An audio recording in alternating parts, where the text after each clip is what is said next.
long-term performance of U.S. banks, we believe, has partially been driven by book value compounding that the banks have as they continue to grow book value year after year through having solid returns on equity. Returns on equity actually hit above 11% for the first time in a decade earlier in 2018, and we think this is a very good level for the banks, a very attractive return, and can lead to further book value compounding as we move through 2019 and beyond.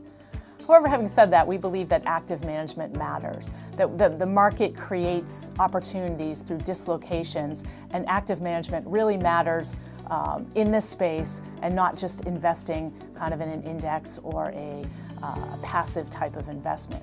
Not all banks are created equal. For example, we've talked a lot about the theme of rising interest rates benefiting banks. And I can give you two examples of different ends of the spectrum on how banks are reacting to rising interest rates. The first would be a pure commercial lender who, example of a regional bank who's a pure commercial lender whose loans are based on prime or LIBOR. So every time the Fed raises rates, they see their loan yields increase. This particular bank happens to be funded by demand deposits which don't pay any interest. This bank over the last several years has seen its net interest margin expand by about 100 basis points. An opposite example would be more of a commercial real estate lender with a more variable funding base.